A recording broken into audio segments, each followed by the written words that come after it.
మా జగన్మోహన్ రెడ్డి తన సాక్షిలో మళ్ళీ రాసుకొస్తాడండి.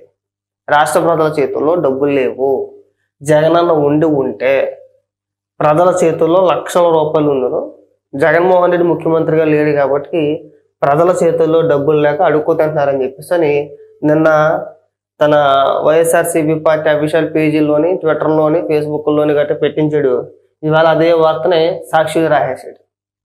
ఏమంటే రాశాడు సార్ చదువుతాను చూడండి. సందడి లేని సంక్రాంతి, చేతిలో డబ్బులు లేక పేద మధ్యతరగతి ప్రజలు దిగాలు, గత ప్రభుత్వం ఇచ్చిన పథకాలన్నీ దూరం, అమ్మఒడి లేదు, రైతు భరోసా, మత్స్యకార భరోసా రాదు. అమ్మఒడి, రైతు భరోసా కానీ లేదంటే మత్స్యకార భరోసా కానీ నువ్వు సంక్రాంతి కానుకగా ఇచ్చావా? దేని పర్పస్ మీద ఇచ్చావా? అసలు అమ్మఒడి పిల్లల చదువు నిమిత్తం ఇచ్చావు, రైతు భరోసా పెట్టుబడుల నిమిత్తం ఇచ్చావు, వ్యవసాయ పెట్టుబడుల నిమిత్తం రైతు భరోసా. దానికి దీనికి సంక్రాంతికి సంబంధం ఏముంది? నువ్వేమన్నా సంక్రాంతి కానుక అని చెప్పేసి జగనన్న సంక్రాంతి కానుకనో లేదంటే జగనన్న ఉగాది కానుక అని చెప్పేసానో, దీపావళి కానుకో, దసరా కానుకో, నా శారదం, నా పిండా కూడా అలాంటి పథకాలన్నీ పెట్టేసి నువ్వు ఇచ్చుంటే అది వేరే. దానికి దీనికైనా సంబంధం ఉందా? మనిషి నేను అసలు విద్యా దీవెన, వసతి దీవెన కనిపించడం లేదు. ఛాన్స్ దొరికితే సరిపోద్దండి. ఏదైనా ఒక అవకాశం దొరికిందనుకో చెప్పుకొచ్చేస్తారు, రాసుకొచ్చేస్తారు. జగన్మోహన్ రెడ్డి దేవుడు, జగన్మోహన్ అంత వీరుడు, మనిషిగా పుట్టాల్సిన మనిషి కాదు, సాక్షాత్తు దేవుడే ఎలా పుట్టేసాడని చెప్పి రాసుకొచ్చేస్తారు. అసలు పండక్కి ఈ పథకాలకి ఏమైనా సంబంధం ఉందా? సరే పథకాలు రాసుకొస్తున్నారు, బాగానే ఉంది. మరి జగన్మోహన్ రెడ్డి చేసిన అప్పు ఎందుకు రాయట్లేదా? మీరు రాష్ట్రాన్ని అప్పుల కుప్ప చేసేసాడు కదా. ఒకటి కాదు, రెండు కాదు, ఏకంగా 14 లక్షల కోట్ల రూపాయలు అప్పు చేసాడు. పంచింది మాత్రం 2,70,000 కోట్లు. అది నేను చెప్పేది కాదు, స్వయంగా జగన్మోహన్ రెడ్డి అనేక సందర్భాల్లో చెప్పుకుంటూ వచ్చాడు. ఎక్కడైనా పొంతనుందా? 14 లక్షల కోట్ల అప్పుకి పంచిన 2,70,000 కోట్లకి ఎక్కడైనా పొంతనుందా? మిగిలిన డబ్బు ఏమైపోయిందంటే తెలియదు. తినేసాడు. అన్నిటిలోని దోపిడీయే, మద్యంలో దోపిడీ, ఇసుకలో దోపిడీ, దేన్ని వదల దొరికిన గాడికి దొరికినట్టు దోచుకుంటూ వెళ్ళిపోయాడు రాష్ట్రాన్ని. ఇవాళ ఇక్కడికి వచ్చి సందడి లేని సంక్రాంతి, ప్రజల చేతుల్లో డబ్బులు లేవు. మరి నిన్న మాట్లాడదాకానో నేను రాష్ట్ర ప్రజలను ఎక్కడికో తీసుకెళ్ళిపోయిన చెప్పి రాసుకొచ్చారు. జగన్మోహన్ రెడ్డి కూడా అదే చదివాడు కదా. మీరు ఒక స్క్రిప్ట్ రాసేస్తే జగన్మోహన్ రెడ్డి కూడా యాజ్ ఇట్ ఈజ్ అదే చదువుకుంటూ పోయాడు. రాష్ట్ర ప్రజలందరినీ నేను బాగు చేసేసాను, ఆర్థికంగా బలపరిచేసాను మాట్లాడారా లేదా? ఏమైపోయింది? 6 నెలల్లోనే కుప్పకూలిపోతారా? ఇటు 6 నెలలకి ఏమైపోయింది? నువ్వు చేసిన బాగు ఏమైపోయింది? నువ్వు చేసిన మంచి. నిజంగా నువ్వు మంచి చేసి ఉంటే రాష్ట్ర ప్రజల్ని, పేద మధ్యతరగతి కుటుంబాలని ఆర్థికంగా బలపరిచి వాళ్ళకు ఉపాధి కలిగించి వాళ్ళకు ఒక దారి చూపించి ఉంటే ఒకవేళ ఈ వార్త నిజమైతే కనుక ఇంతటి అవకాశం వచ్చేది కాదేమో. ఒకవేళ నిజమైతే, నిజం కాదు కానీ అబద్ధంగా చెప్తున్న ఉదాహరణకి మనం చేయాలి. ఎంతసేపు పని చేయాలి. నువ్వు దిగిపోగానే అడుగుతుంటున్నారని చెప్పేసి ఇక్కడ రాసేయాలి. మరి 5 ఏళ్ళు పరిపాలించావు కదా, ఏం చేసావు? దీపావళికి ఇలాగే రాసుకొచ్చారండి, ఇప్పుడు సంక్రాంతికి ఇలాగే రాసుకొస్తున్నారు. మరి 5 ఏళ్ళ పరిపాలన నువ్వు పీకింది ఏంటి అని అడుగుతున్నా.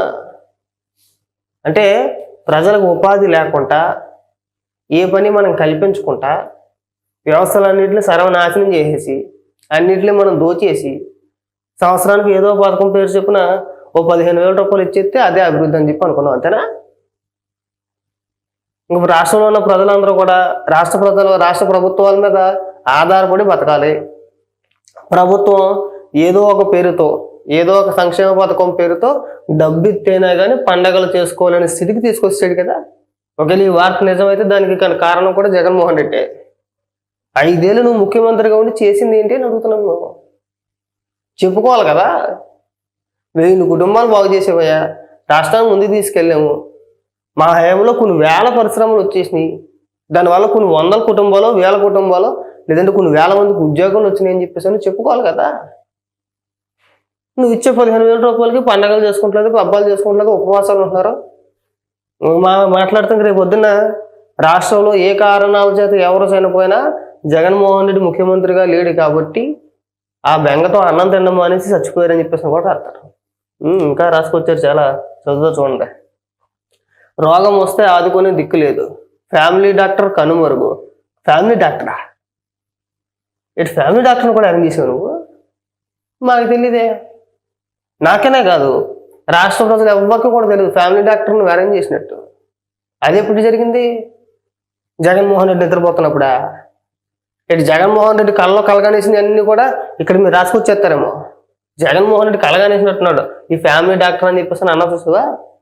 ఎప్పుడు వచ్చాడు, ఎప్పుడు నియమించారు, ఏ జీవో ఇచ్చారు, ఎంతమందిని నియమించారు ఫ్యామిలీ డాక్టర్ల కింద, ఎన్ని కుటుంబాలకు నియమించేశారు మీరు? ఫ్యామిలీ డాక్టర్ ఎక్కడి నుంచి వచ్చాడా? నాకు అర్థం కావట్లా. చెప్పండి, జగన్మోహన్ రెడ్డిని చెప్పండి, నేను ఇంటింటికి ఫ్యామిలీ డాక్టర్ నియమించేశాను, ఇదిగో ప్రభుత్వం తరఫున ఇచ్చిన జీవో, ఇన్ని వేల మంది డాక్టర్లని ఇన్ని వందల కుటుంబాలకు నేను అరేంజ్ చేశాను, లేదంటే ఇన్ని వేల కుటుంబాలకి మేము ఇచ్చినట్టు లేదంటే మేము కేటాయించినట్టు ఒక జీవో చూపించమని. ఫ్యామిలీ డాక్టర్ అంటే ఫ్యామిలీ డాక్టర్ అది ఎప్పుడు జరిగింది? దరిద్రం ఏంటంటే జగన్మోహన్ రెడ్డి రాత్రులు పెద్దగా పడుకోవడం, పట్టపగలు పడుకుంటాడు, ఆయన కళ్ళ వచ్చినవన్నీ కూడా చేసేసని చెప్పి ఆయన అనుకుంటాడు. దాన్ని ఇక్కడ వీళ్ళు వార్త కింద రాసుకొచ్చేస్తారు. ఏమంటే ఫ్యామిలీ డాక్టరు ఎవరికైనా కేటాయించారా? ఫ్యామిలీ డాక్టర్ అనేది మనం ఎప్పుడైనా విన్నామా, చూసామా? ఇంటింటికి ఫ్యామిలీ డాక్టర్ అంటే ఫ్యామిలీ డాక్టర్ పైగా అదో దరిద్రం. తలుపు తట్టి పింఛన్ ఇచ్చే వాలంటీర్ వ్యవస్థకు మంగళం. మీ హయాంలోనే మంగళం పాడేశారు, మీ హయాంలోనే మంగళం పాడేశారు. మీరు కొనసాగింపుగా జీవో ఇచ్చి ఉండుంటే అప్పుడు మీరు మాట్లాడాలి. 2023తోనే వాళ్ళ పీరియడ్ అయిపోయింది. కొనసాగింపుగా మీరు ఎలాంటి జీవో ఇవ్వలేదు. ప్రభుత్వం చెప్పింది కూడా అదే. మీరు కొనసాగింపుగా జీవో ఇచ్చుంటే అది వేరే. ప్లస్ ఇంకొక దరిద్రం ఏంటంటే మీ రాజకీయ అవసరాలకి దాదాపు 1,20,000 మందినో 1,30,000 మందినో రాజీనామాలు చేయించేసారు. రాజీనామాలు చేయించారా లేదా? వాలంటీర్ల చేత. అప్పటికే ఆ వ్యవస్థ కొనసాగింపుగా ఎలాంటి జీవో నువ్వు ఇవ్వాల. వాళ్ళని మీ రాజకీయాల కోసం మీ పార్టీ తరఫున వాడుకున్నావు. ఎలా కొనసాగిస్తారా? నాకు అర్థం కాదు. పైగా ఈ ప్రభుత్వం ఇస్తానన్న సూపర్ 6 మిస్. ఇంకా అలాగే రాసుకుంటూ వస్తారు ఇవన్నీ కూడా. ఆదాయం పెరగక ప్రభుత్వం ఆదుకోక జనం సతమతం ఉందా? ఇక్కడ కరెక్ట్గా రాసుకొచ్చాడండి. ఇక్కడ రాసేది చూసారా? ఆదాయం పెరగక ప్రభుత్వం ఆదుకోక జనం సతమతం. ఎలా పెరుగుద్ది ఆదాయం? ఏమంటే ఇప్పుడు మనమే మాట్లాడుకుందాం. నా కుటుంబ ఆదాయం పెరగాలి, లేదు నా ఆదాయం పెరగాలి. నా ఆదాయం పెరగాలంటే ఎవరో ఒకరు సహాయం చేస్తారనో, లేదంటే ప్రభుత్వం ఏదో ఒక పథకం పేరు చెప్పి నాకు సంవత్సరానికి 15,000 రూపాయలు 20,000 రూపాయలు ఇస్తే నా ఆదాయం పెరుగుతుందా? లేదంటే నాకు ఉపాధి దొరికి నేను ప్రతిరోజు ఉద్యోగానికో పనికో దేనికో దానికి వెళ్తే నా ఆదాయం పెరుగుతుందా? ఉదాహరణకి నేను ఏదైనా ఒక కంపెనీలో ఒక ఉద్యోగం చేస్తున్నాను అనుకోండి, నాకు నెలకి 15,000 రూపాయలు 20,000, 15,000 తక్కువ అయితే లేదు, 20,000 25,000 లోపు 15,000 రూపాయల పైన ఏ ఉద్యోగం అయినా సరే నేను నెల 15,000 నుంచి 25,000 లోపు నేను సంపాదించుకుంటాను. అంతే కదా? అది కదా మనం చేయాల్సింది ఇక్కడ. ఆదాయం పెరగక అని బాగా రాసేసి బాగానే ఉంది. ప్రభుత్వం చూపించిన దారిలేవి. జగన్మోహన్ రెడ్డి ముఖ్యమంత్రిగా ఉండగా ఆదాయం పెరగడానికి తీసుకున్న నిర్ణయాలు ఏమైనా చెప్పగలుగుతారా? పరిశ్రమలు కావచ్చు, ఏదైనా సరే మనం ఏం చూపించలా. మరి అలాంటప్పుడు ఆదాయం ఎలా పెరిగిపోద్దాయా? నువ్వు గత 5 ఏళ్ళు పరిపాలించి కేవలం సంక్షేమ పథకాల మీద దృష్టి పెట్టి అందరినీ సర్వనాశనం చేసేసింది కాకుండా ఇక్కడ ఆదాయం పెరగక అంటే పెరగదు. ఆదాయం పెంచే విధంగా గత ప్రభుత్వం అడుగులు వేసుంటే ఇవాళ ఈ పరిస్థితి వచ్చిండేది కాదు. పైగా ఆదాయాల గురించి వీళ్ళు మాట్లాడాల. మరోవైపు అటకెక్కిన అభివృద్ధి, గ్రామ సీమలన్నీ కళావిహం. అదేంటి అది? అభివృద్ధి గురించి మీరు మాట్లాడకూడదు. దరిద్రం కూడా. స్కూళ్ళలో ఆగిపోయిన నాడు నేడు మేము చూసాం, అదొక పెద్ద స్కాము. నాడు నేడు అన్నాడు, బైజూస్ కంటెంట్ అన్నాడు, మనవాడు అడిగెట్టాడో లేదో బైజూస్ దివాళా తీసేసింది, అది కూడా పెద్ద స్కామే. అన్ని త్వరలో బయటకు వస్తాయి, చూద్దాం.